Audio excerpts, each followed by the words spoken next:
Уште едно издание на Откриени тајни. Благодарам што сте со мене, доктор Жарко Костич, мотивацијски тренер и тренер за личен развој и овој викенд. Во оваа емисија ќе зборуваме за неколку сегменти повторно, ќе имаме некои работи кои што ќе ги спомнеме, ќе ги увидиме, ќе ги обработиме. Првото за кое што сакам да зборуваме е контрола и негативен начин на контрола, ќе имаме и позитивен начин на контрола, имаме позитивен начин како некого можеме да контролираме, но Бога ми имаме и негативен начин.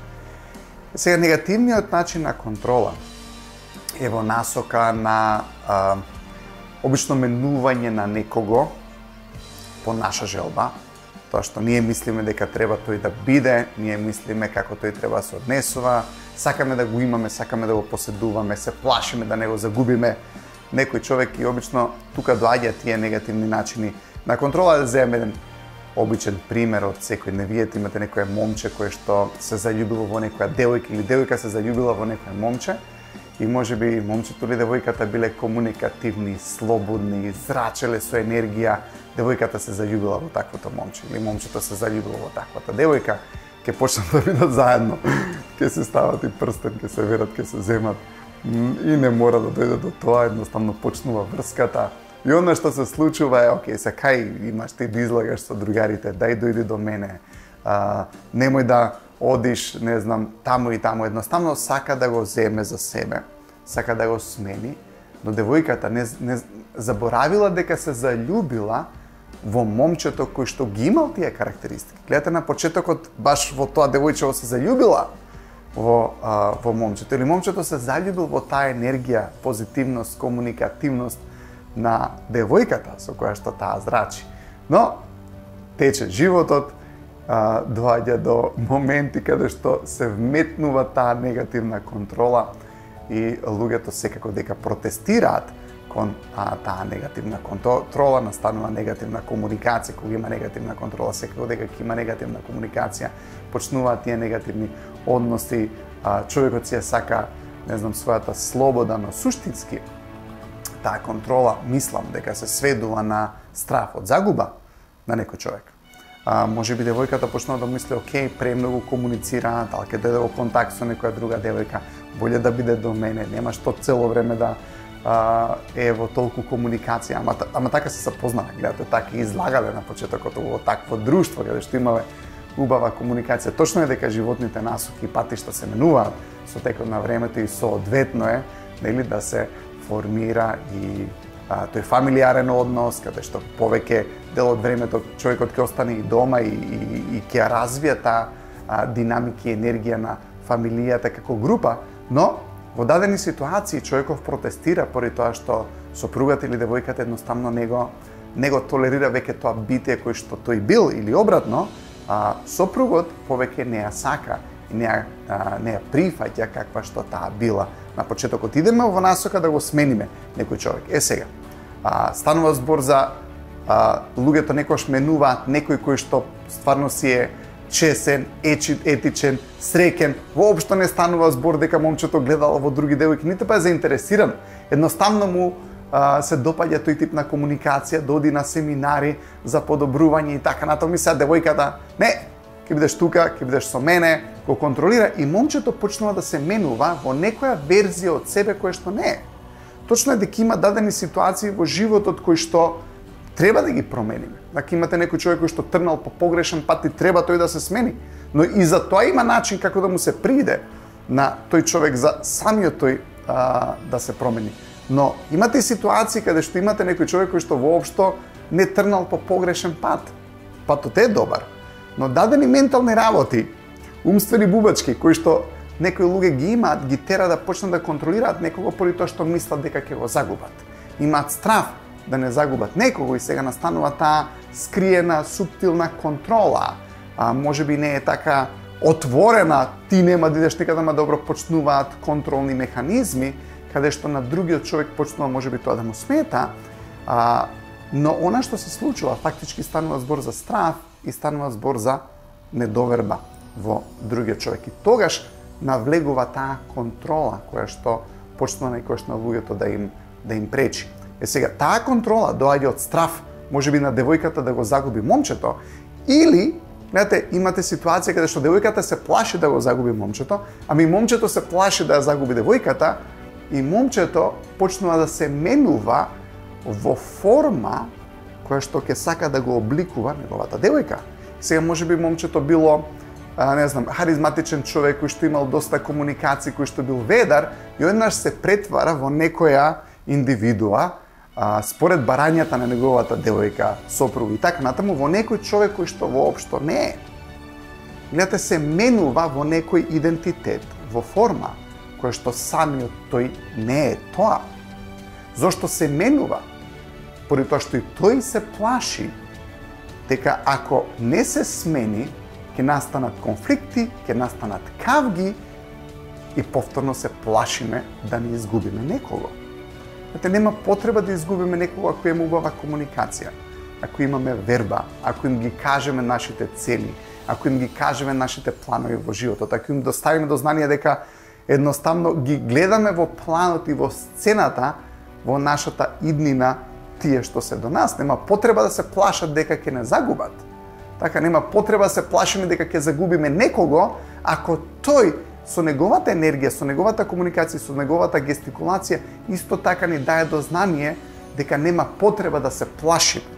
Поради тоа што тој страв да не изгубиме некого, ќе почне од нас да бара работи, ќе налага акции кои што не се најдобри.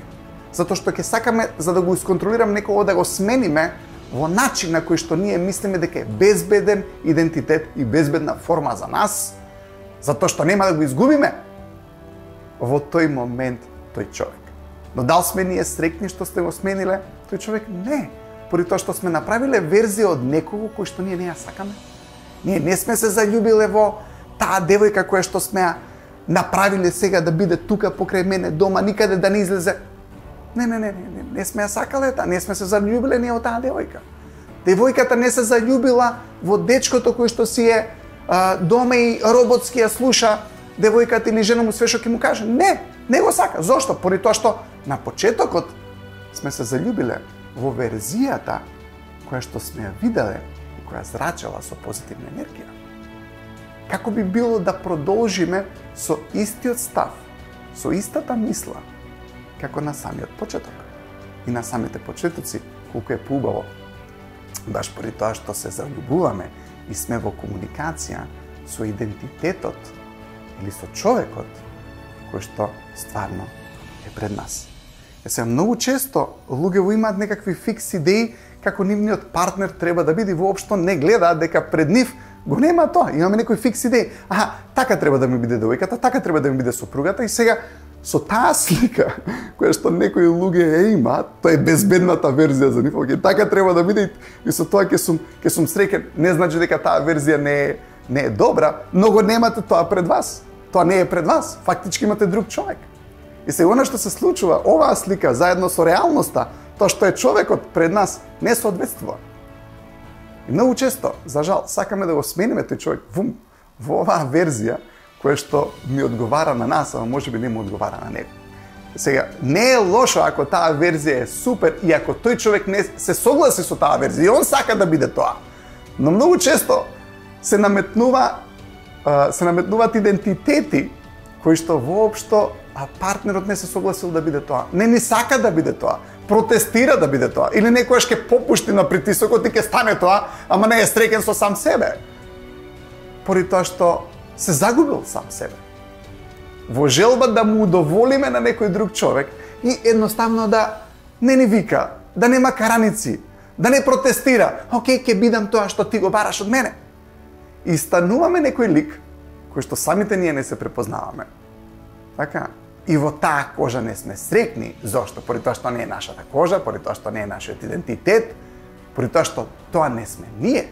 Но зошто сме се смениле да бидеме идентитет кој што другите го барале од нас, а ние не го сакаме тој идентитет, за да не ги изгубиме нив од страв да не ни викаат, од страв да нема проблеми, од страв да не се караме.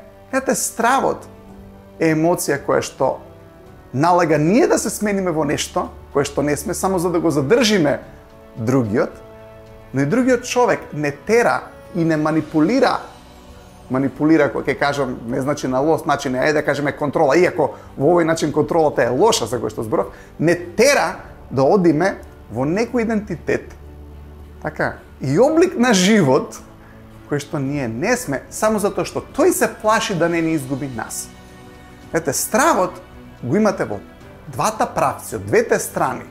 Може би и сопругот кој што се плаши да ја изгуби сопругата, па ќе направи нешто кое што таа не е, ами она дозволила да биде исконтролирана во таа верзија од себе која што она не ја сака, само за да не го изгуби својот сопруг. И однаш имате ситуации, имате релации, имате врска која што не е оптимална, каде што едниот не е среќен и другиот не е среќен, но сето тоа се базира од стравот. И гледате, човеков ќе си изгуби себе и ќе влезе во собствена конфузија, не знае веќе кој е тој, не знае што е тој, не си ги знае веќе своите цели, едноставно загубен е во животот. Зошто? Поради тоа што тоа не е он. Гледате, го загубил својот универзум, го загубил својот простор, ги загубил своите амбиции, ги загубил своите цели. Зошто? Затоа што сме станале нешто кое што не сме, под желба и барање на стравот од другиот човек. Ете, стравот не е некоја емоција која што ни помага, фактички зборував за тоа во откриени тајни во претходните емисии. Стравот е едноставно научен механизам кој што не тера да правиме работи кои што едноставно се без врска. Кога ќе размислиме, стравот не ни чини за ништо. Дори ако се плашиме некој да не ни отиде од нашиот живот, па што ќе ни помогне? Со стравот ќе го спречиме тоа? Не, со стравот нема да го спречиме тоа, ќе станеме нешто кое што не сме. Ќе почнеме да живееме живот кој што не го сакаме. Се плашиме пред да добиеме, не знам, резултати, оценки, интервјуа. Што ни помага тој страв? Апсолутно ништо. На свесно ниво, ако размислиме, стравот не ни помага ништо, само не тера да одиме во насока на контрола на други луѓе или допуштање други луѓе да не контролираат, а се до тоа завршува во тоа да станеме некој кој што не сме, или фактички ние ако правиме некој друг човек да го преобразиме во некој кој што мислиме дека е безбедна верзија за нас, ама тој не се сака таа верзија од себе, гледате, пак ќе добиеме некој околу нас кој што ние нема да го сакаме. Зошто? Поради тоа што не сме се заљубиле во таа верзија од тој човек. Едноставно сме го смениле во некој кој што не е. И гледате, во стравот, во суштина е основа и на манипулацијата. Ајде да кажем, имате дадена ситуација како некој дете ќе добие некоја оценка во училиште, ама страв му е да им каже на родителите од последиците кои што може нели тоа признание да го има. И сега детето се плаши да искомуницира дека добило единица, дека добило двојка, и што се случува? Тој страв ќе го скрие тоа и нема да го каже на своите родители. И што прави детето?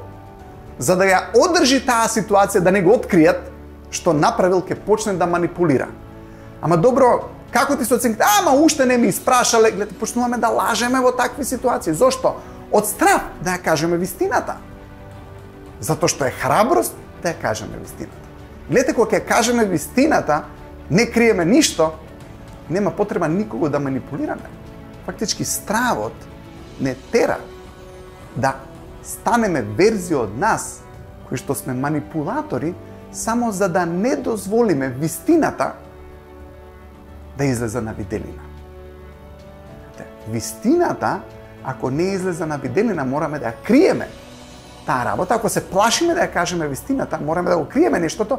И што правиме? Влагаме во механизми на манипулација. Имате дадени ситуации во фамилиите каде што некој крие и ќе видите, за да го заштити тоа, за да не се открие таа тајна, мора да е манипулатор.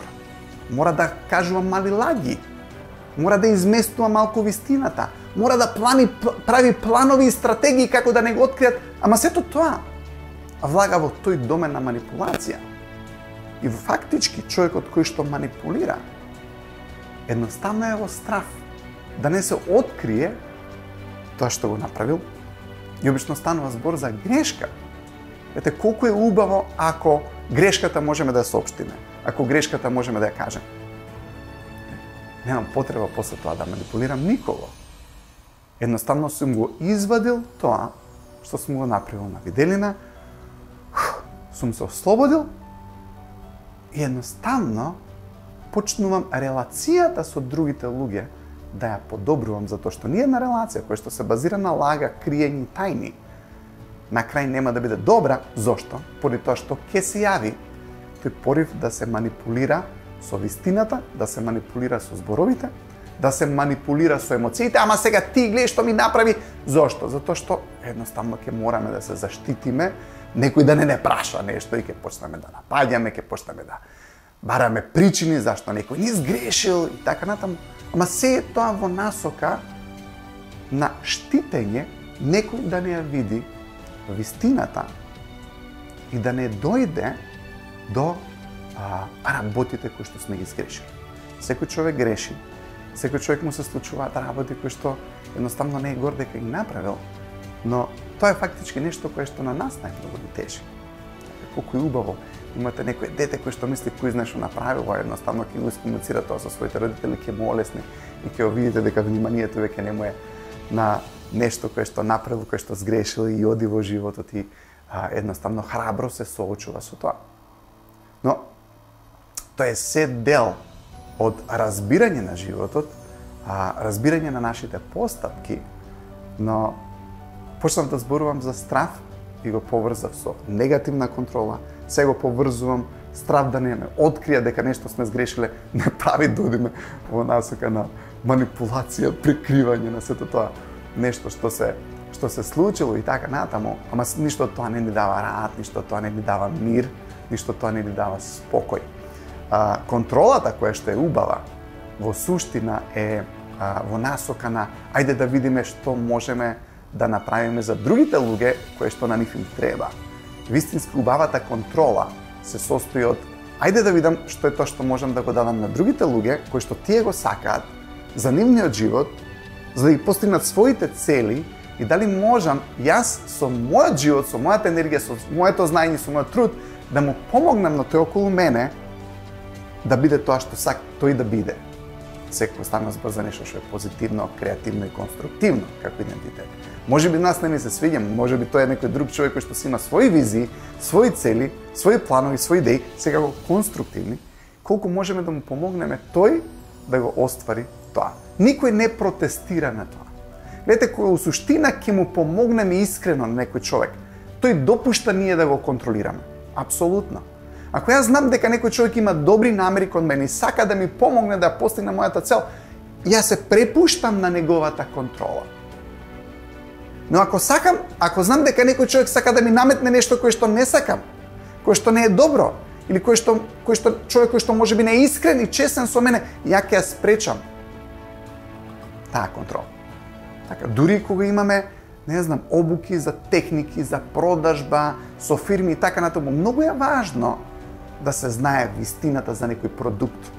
Многу е важно да се знае вистината за нешто и клиентот кој ќе знае дека ние му ја кажуваме вистината, секако дека има верба во нас и ни дозволува контрола. Но ако прекриваме работи во продажбата, ами и животот можеме да го гледаме како продажба, ако прикриваме работи во секојдневието, ако прикриваме работи со блиските, ако прикриваме работи со клиентите, тоа се чувствува, ќе се открие, се губи вербата и ако ја нема вербата, немаме убава контрола. Кога нема верба, има лоша контрола, има отпор, има манипулација. Кога има верба, и кога има искреност, и кога има честност, ете, вербата, искреноста, честноста, ако сгрешиме некојаш и ако признаеме, гледате, се стекнува доверба кај другиот човек и тој допушта веќе ние да имаме влијание врз неговиот живот. Ама ако некој знае дека ние не сме честни кон него, тој ќе ја спречи довербата кон нас, ќе изгуби довербата кон нас и ја спречува контролата и не дозволува ние да имаме влијание во неговиот живот. Ако сакаме да му помогнеме на некој човек со сугестија, со убав збор, со насоки, прво тој човек мора да има доверба во нас. А таа доверба се стекнува и преку наше сваќање што тој сака и наша желба да му помогнеме да го постигне тоа. Тој не верува баш поради тоа што знае дека ние се залагаме да го достигне успехот кој што тој го сака. Не кој што ние го сакаме за него. Тој сваќа дека јас сакам да му дадам знаење, насоки за да ја постигне својата цел. Човекот ни верува и ја допушта контролата. Но ако сакаме да го измениме во нешто кое што тој не го сака, видите, почнува отпорот на контролата, почнува недовербата, почнува тој да мисли дека ние сакаме да манипулираме со него и пружа отпор кон контролата, со други зборови кон нашата сугестија, кон нашите упатства, поради тоа што мисли дека со тоа ќе отиде во некоја верзија која што тој не сака да биде. Затоа е многу важно да сватиме дека мораме да им помогнеме на луѓето да го бидат тоа што они сакаат да бидат.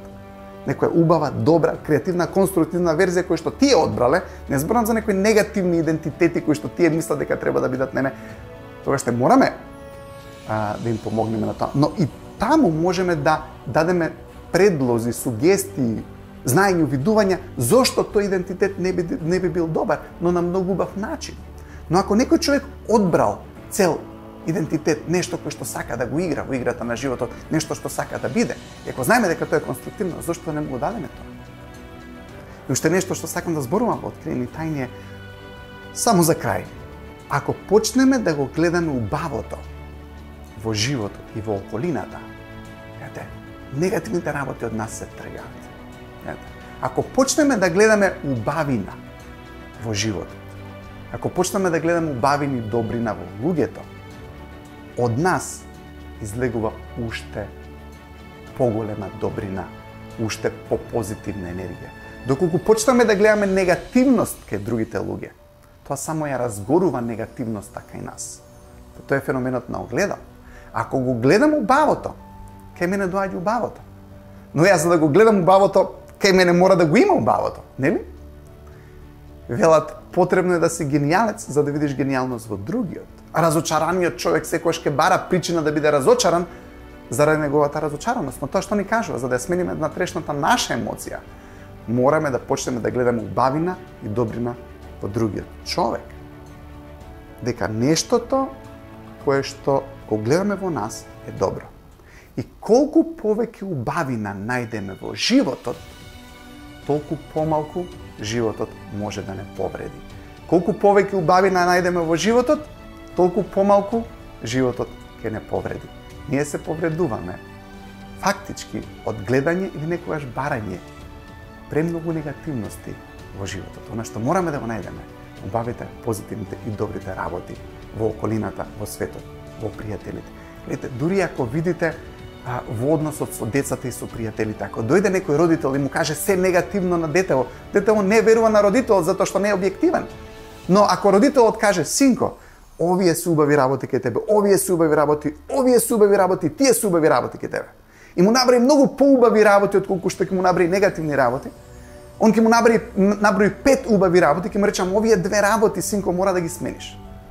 Синов допушта контрола, затоа што синов вика, татко ми или мајка ми е реална.